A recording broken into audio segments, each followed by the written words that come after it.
और मेरे दोस्तों, इसी तरह सिलसिला ब सिलसिला, नसब दर नसब, पेड़ी दर पेड़ी, आज भी मुस्तफा के जिक्र का परचम लहराता हुआ नजर आ रहा है। किसी ने सोचा कब तक चलेगा। मैंने कहा दूसरे खानदान की बात होती,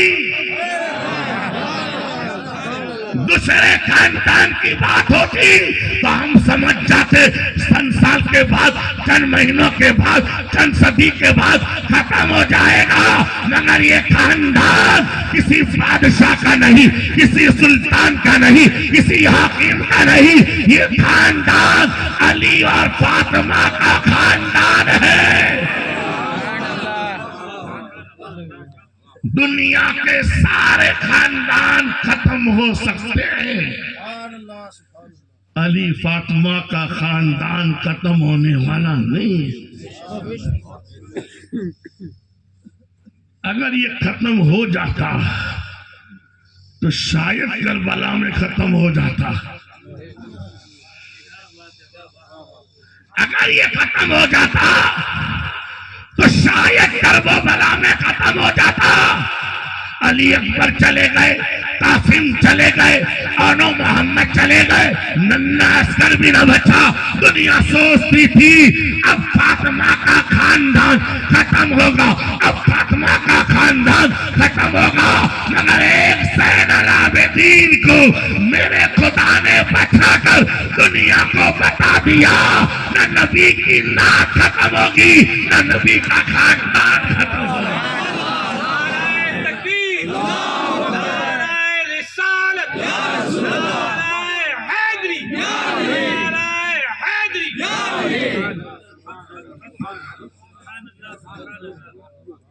और इसकी गारंटी मुरीदों ने नहीं ली।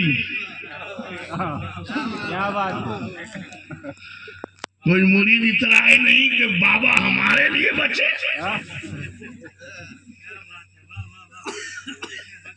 कोई शागिर इतराए नहीं कि सैयद साहब हमारे लिए बचे। मैंने कहा मुरीदों, हमने बाबा को नहीं बचाया है, अपने मुकद्दर पर नाज करो कि तुम्हें ऐसा बाबा मिला है जो तुमको यहाँ भी बचा रहा है, वहां भी बचा रहा है।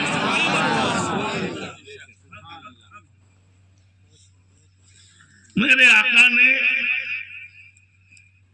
आखिरी खुतबे के वक्त हज्जतुल विदा में, वक्त नहीं है तफसीली गुफ्तगू करने का, इसलिए कि 12 बजे के बाद लोगों को जगाना और फिर दाल पुलाव खाने के बाद जागना।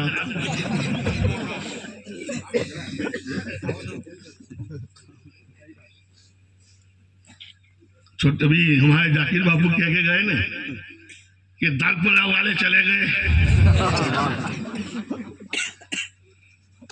मगर ये भी सबके नसीब की बात नहीं। ये जानते हैं कि किसको क्या पसंद है, खाने वालों को खिलाकर बेच दिया।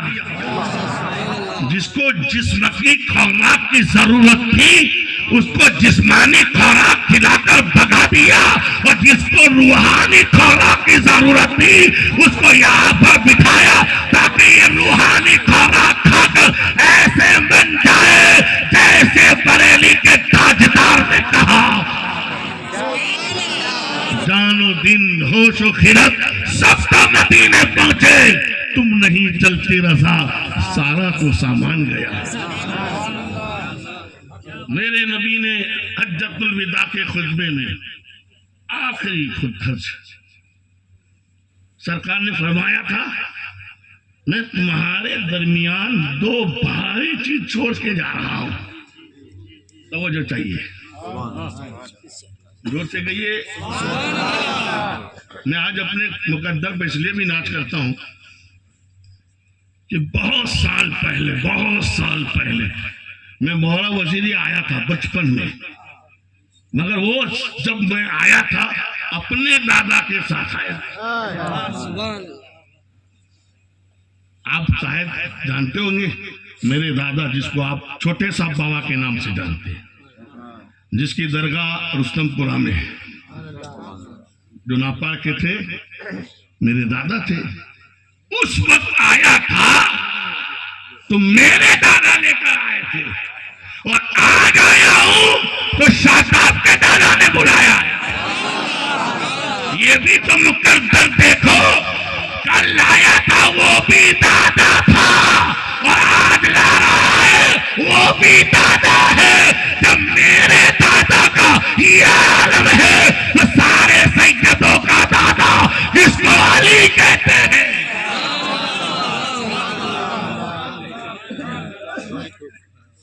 उसका आलम क्या होगा, सुनना चाहते हो ना? तो जोर से कहिए सुभान अल्लाह। जो आएगा वही बोलूंगा।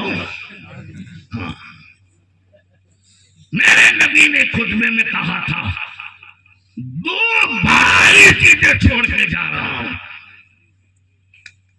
क्या कहा था? भारी।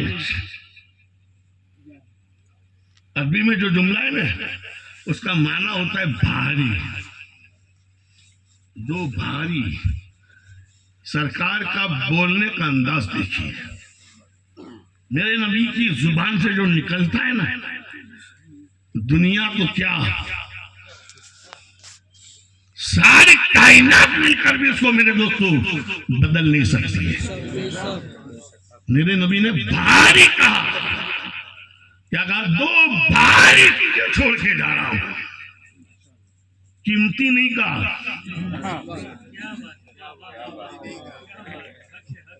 कीमती नहीं कहा, इसलिए कि नबी की निगाहें नबूवत देख रही थी कि कीमती चीज को तो लोग बदल सकते हैं, भारी को नहीं बदल सकते।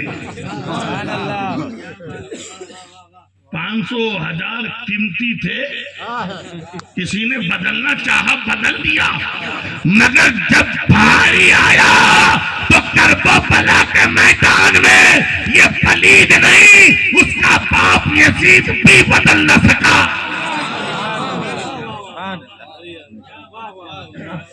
भारी, कीमती नहीं का, भारी का। सैयद खाली कीमती नहीं है, बहुत भारी है। समझ में एक बात, बहुत भारी है सैयद। कितना भारी है, कितना भारी है। तो सैयदों को हल्का मत समझना, उसको उठाने के लिए भी बड़े की जरूरत होती है।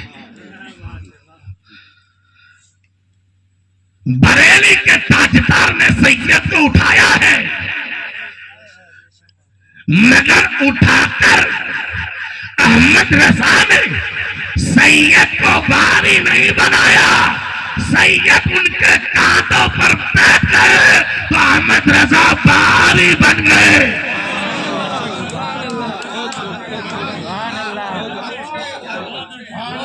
इसलिए कि जब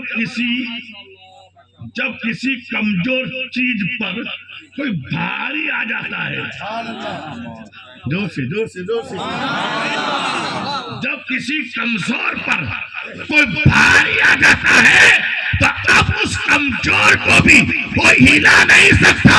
मैंने कहा अहमद रजा आज 100 साल हो गए, फिर भी हर जगह अहमद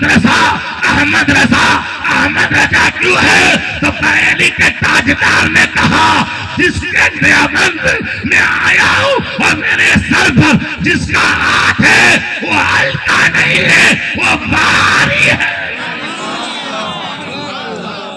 मैंने कहा किसका हाथ है? तो सुन किसका हाथ है? जिसका हाथ अहमद रजा के सर पर है, उसको जमाना अब्दुल कादिर जिलानी, महबूब सुबहानी, पीराने पीर रोशन जमीर कहे। मैंने कहा कितना बारी का देखना है तो आप फरमाते हैं अहमद रजा की बात नहीं, अरे जिसके दर के कुत्तों का ये आलम है। क्या दबे जिस पे हो हिमायत का पंजा तेरा। जोर से कहिए। क्या दबे जिस पे हो हिमायत का पंजा तेरा, शेर को खतरे में लाता नहीं कुत्ता तेरा। शेर को खतरे में लाता नहीं कुत्ता तेरा। मेरे नबी ने कहा तो भारी चीजें छोड़ के जा रहा हूं। पूछा सरकार क्या है? का एक रब का कुरान है। जोर से बोल बोल बोल। मैं ये बोल रहा हूं ना, ये बुजुर्गों की दुआ है और कमालुद्दीन बाबा का फैजान है। ऐसा मत समझना कि हमारा मरने वाला कब्र में चला गया अब कुछ नहीं कर सकता। दुश्मनों ने कहा है कि फातिमा की औलाद को कभी कमजोर मत समझना। अगर इजाजत हो तो एक मिसाल देकर आपको समझाऊं। बार बार आप करबला सुनते हैं ना, बार बार सुनते हैं, बोलो कि खत्म कर दो। आगे ऐसा हो भाई बापू लोग माइक पकड़ के छोड़ते नहीं। बोलो लाइक रहा फिर दिन में जबरदस्ती नहीं। आखिरी कड़ी है, मैं आखिरी कड़ी हूँ। अब परेशान ना होना, मगर मेरे बाद भी खत्म नहीं होगा जलसा, कयामत तक चलेगा। बात बता रहा हूँ, सैयद को कमजोर न समझना। ऐसा नहीं समझना कि भूखा है तो कमजोर है, प्यासा है तो कमजोर है, पैसा नहीं है तो कमजोर है, बेवतन है तो कमजोर है, बेघर है तो कमजोर है। मेरे दोस्त यही गलती यजीदियों ने की थी। मेरे दोस्तों मैं कहता हूं ना, अभी तक सैयदों को जितना यजीदियों ने समझा इतना भी मुरीदों ने नहीं समझा। कुछ लोग समझते हैं कि हम हाथ चूमते हैं बाबा के, इसलिए बाबा फॉर्म में है। कुछ लोग यूँ समझते हैं कि मैं हाथ बाबा का चूमता हूँ ना इसलिए बाबा फॉर्म में है। मैंने कहा तेरे चुमने से बाबा फॉर्म में नहीं है, इसलिए कि सबसे पहले जिसने सैयदों को चूमा है वो कोई दुनियादार नहीं है, वो मदीने का ताजदार है। सबसे पहले जिसने सैयदों को चूमा है वो आमीना का लाल है। वो आमीना का लाल है जिसने सबसे पहले सैयदों को चूमा है। और सबसे पहले जिसने सैयदों को कांधों पर बिठाया है ना वो भी मदीने का ताजदार है। आला हजरत तो आशिक नबी का नाम है, दीवाना रसूल का नाम है।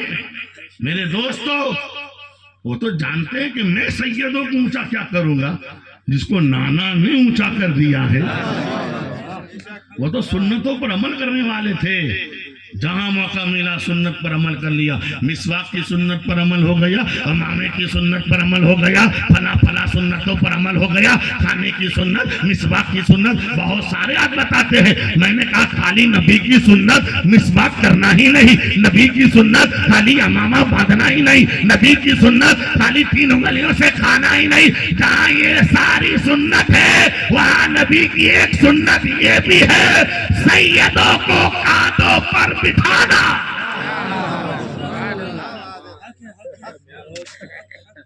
ये नबी की सुन्नत है। और मेरे नबी ने खाली हसन हुसैन को कांधे पर नहीं बिठाया। इजाजत दो तो बात बताऊं, मैंने नहीं कहा मैं बोलूंगा नहीं, आप बोलवाइए। अब प्लॉट वॉट की फिक्र करने के लिए जन्नत नहीं, बाबा ने पूरी जन्नत खरीद ली है। नौदुआ दो, अभी अभी नौदुआ दो, 4 प्लॉट 5 प्लॉट जितने भी चाहिए। आप मेरे दोस्तों मजाक ना समझना, ये नबी के घर वालों की शान है। इमाम जाफर सादिक ने भी अपने एक मुरीद को जन्नत के बदले में घर खरीदा था, और उनमें दोस्तों कीमत का जन्नत का महल। इमाम जाफर सादिक का वाकया पढ़ना किताबों में, वक्त नहीं तफसीली गुफ्तगू करने का। इसलिए मेरे दोस्तों कभी मेरी बातों को मजाक न समझना, मैं हकीकत कहता हूं। नबी ने खाली हसन हुसैन को कांधे पर नहीं बिठाया। बार बार अब मोहर्रम में सुनते हैं नबी ने कांधों पर हसन को बिठाया, हुसैन को बिठाया। हसनैन करीमैन नबी के कांधों पर सवार है, और जिसको देखकर सदाकत का ताजदार कहता है, अय हसन हुसैन मुबारक हो, सवारी कितनी अच्छी है, मुबारक हो। किसी को गधा मिला बैठने के लिए, किसी को घोड़ा मिला बैठने के लिए, किसी को फला मिला बैठने के लिए, कोई कुर्सी पर बैठकर इधर आया, कोई तखत पर बैठकर इधर आया। ऐसा दातो अपने मुकद्दर पर नाच करो कि मिंबर पर तो कोई भी बैठ सकता है, कुर्सी पर तो कोई भी बैठ सकता है, तखत पर तो कोई भी बैठ सकता है, मगर जिसको मेरे तो नबी ने बिठाया है वो ऐसा मकाम है, गारे गारे नट्टू नहीं, बड़े से बड़ा नहीं बैठा। अगर बैठा है तो एक अली है, एक हसन है, एक हुसैन है।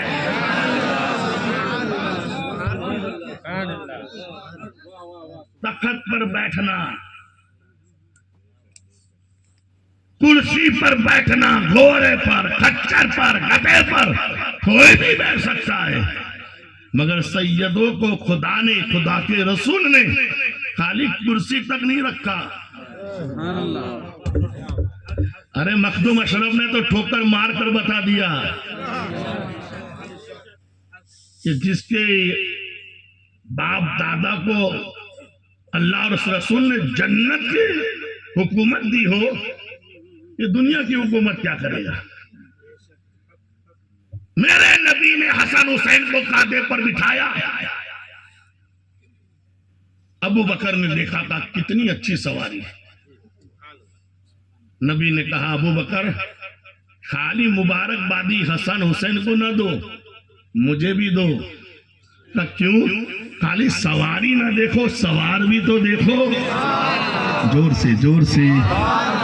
अब उलमा किराम की तवज्जो चाहता हूं, गलती हो तो मेरी इस्लाह कर दे, गलती हो तो इस्लाह करने की आपको छूट है। सबके सामने मैं तौबा करने को तैयार हूं, इसलिए कि मैं आदम का बेटा हूं, औलादे आदम हूं। इतराना हमारा काम नहीं है। बार बार आपने सुना हसन को बिठाया, हुसैन को बिठाया। मैंने कहा खाली हसन हुसैन को नहीं बिठाया। जाहिर में तो यही नजर आता है कि नबी ने हसन को बिठाया, नबी ने हुसैन को बिठाया, मगर जरा इश्क़ी नजर से देखोगे तो नबी के कांधों पर खाली हसन हुसैन ही नहीं, बल्कि कयामत तक उनकी जो भी औलाद दुनिया में पैदा होने वाली थी, मेरे नबी ने हसनैन को उठाकर कयामत तक के हर सैयद को अपने कांधे पर बिठाया।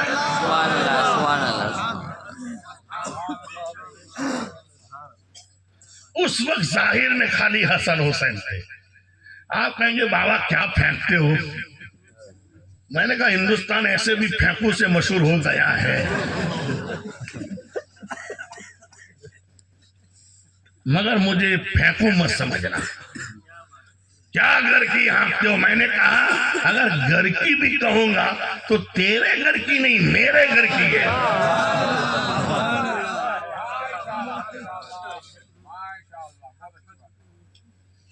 हसनैन को कांधे पर बिठाया।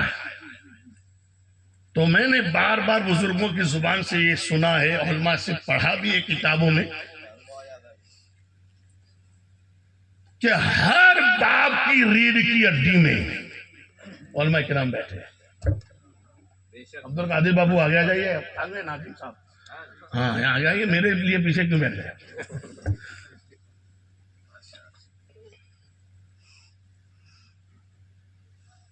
आप सब जानते हैं, हर बाप की रीढ़ की हड्डी में उसकी कयामत तक आने वाली औलाद होती है। मेरी रीढ़ की हड्डी में मेरी कयामत तक आने वाली औलाद थी। अब्दुल कादिर की पुश्त में उनकी कयामत तक आने वाली औलाद है ना। आपकी औलाद आपकी पुश्त में, शादाब बापू की औलाद इनकी पुश्त में, आपकी औलाद आपकी पुश्त में। जब ये बात आप समझ गए कि हर बाप की रीढ़ की हड्डी में उसकी कयामत तक आने वाली औलाद उसकी बाप की रीढ़ की हड्डी में थी, तो मानना पड़ेगा जब नबी ने हसन हुसैन को कांधे पर बिठाया उस वक्त हसनैन की शादी नहीं हुई थी। हसनैन बचपन का आलम था, 6 साल 7 साल 8 साल की उम्र थी, और नबी ने उस वक्त उनको कांधे पर बिठाया।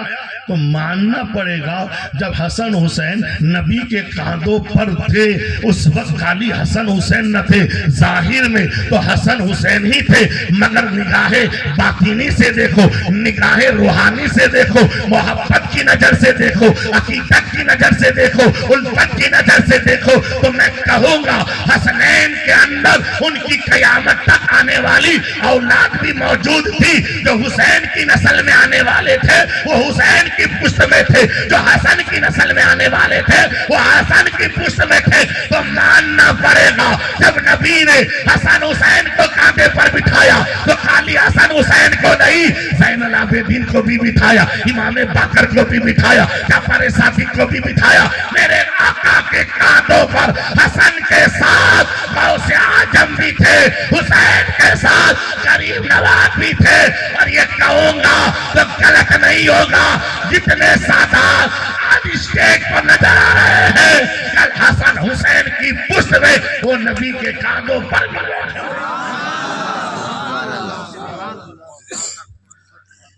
इसलिए कहता हूं एक यजीद नहीं, 22,000 यजीदी नहीं, सारी दुनिया यजीद बनकर आ जाए तब भी मेरे दोस्तों आले नबी को कोई गिरा नहीं सकता है।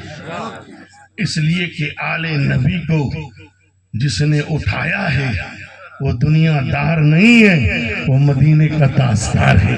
इसीलिए कहने वाले ने कहा वो जमाने की निगाहों में रुसवा हो नहीं सकता, वो जमाने की निगाहों में रुसवा हो नहीं सकता। नबी कर दे जिसे ऊंचा वो नीचा हो। फिर भी अगर किसी की समझ में नहीं आई हो, बापू ने घर की दी तो सुनो, तफसीर में आया है। कुरान की आयतों में इसका जिक्र है। वही जिस तस्का ओ अल्लाह ताला ने आलम अरवा में एक कॉन्फ्रेंस रखी थी जिसमें अल्लाह ने हजरत आदम की पुश्त मुबारक पर अपनी शान वाला दस्ते कुदरत फेरी। अल्लाह ने अपना हाथ जो उसकी शान के लायक है, हमारी तरह हाथ से अल्लाह पाक है, हमारी तरह पैरों से अल्लाह पाक है, हमारी तरह जिस्म से अल्लाह पाक है। अल्लाह जिस्म वाला नहीं, वो जिस्म जिस्मानियत से पाक है। इसलिए कि हमारे खुदा को किसी ने नहीं बनाया। जोर से जोर से जोर से, हमारे खुदा को किसी ने नहीं बनाया क्या हमें खोद कर ढूंढना पड़े।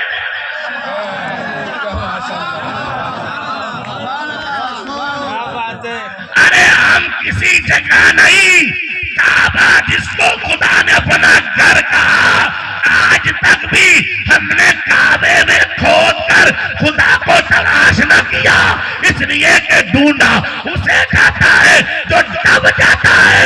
मेरा खुदा दबाने से दबता नहीं है, जब कहारियत पर आता है तो बड़े बड़े जालिमों को दबा कर रख देता है।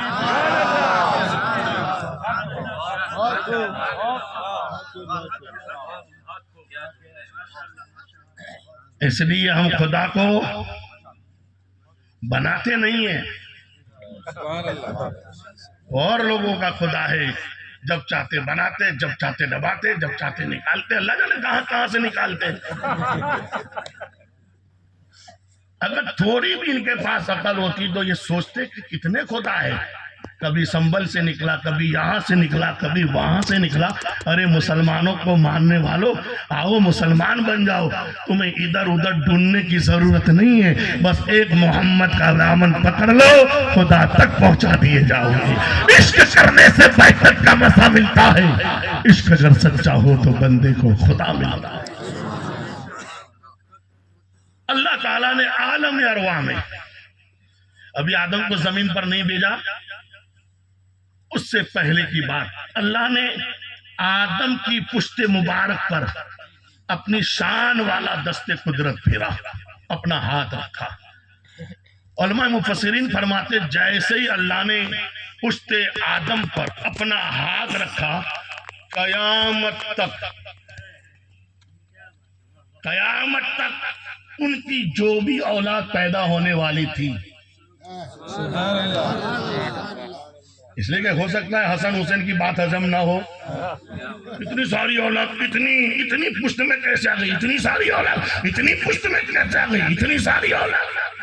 कभी कभी शैतान खतरनाक दुश्मन है यार। इतनी छोटी पुश्त, इतनी छोटी रीढ़ की हड्डी, और इसमें हसन की सारी औलाद, हुसैन की सारी औलाद कैसे आ गई। इसका जवाब देने के लिए तो गरीब नवाज आए। मैंने कहा सरकार, वलियों के लिए तो करामत छुपाना फर्ज है। वली करामत दिखाता नहीं है, छुपाता है। और आप अना सागर को कटोरों में भर के दिखाते। तो मैंने दिखाया नहीं, समझाया है कि जब जब जब खुदा का बंदा मोइनुद्दीन की सूरत में आ जाए तो पूरे अनासागर के पानी को एक कटोरे में समा सकता है। तो क्या मोइनुद्दीन का खुदा एक हसन हुसैन की पुष्ट में उसकी सारी औलाद को नहीं?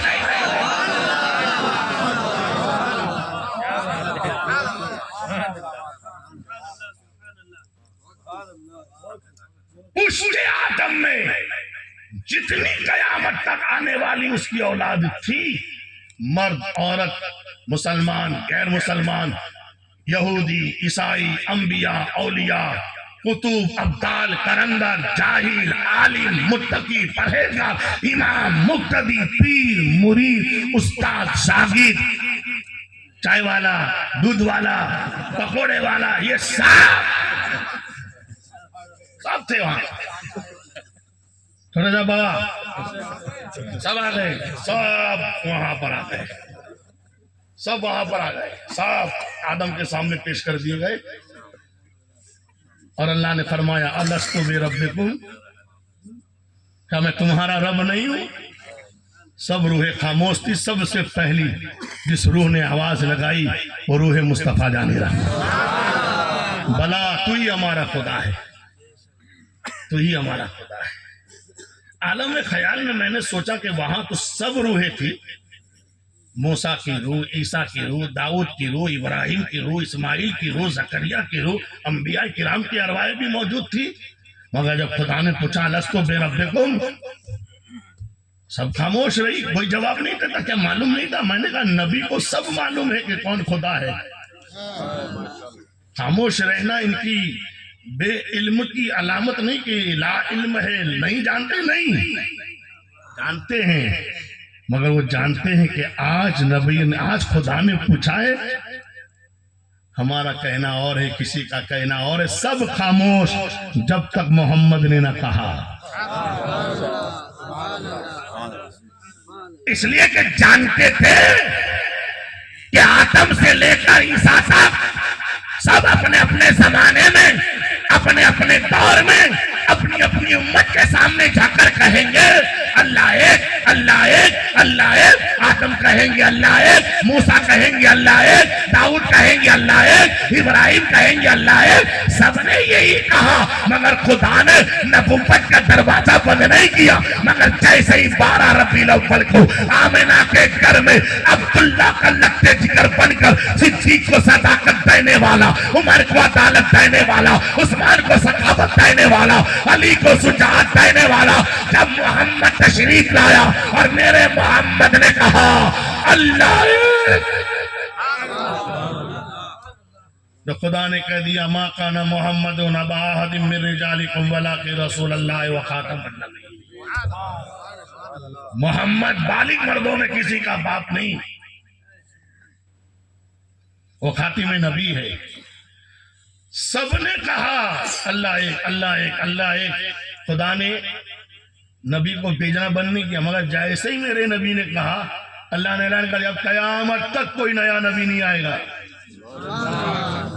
मैंने कहा आदम का कहना काफी नहीं था, मूसा, ईसा, सबने सही कहा, मगर सबका कहना और है, महबूब का कहना और है।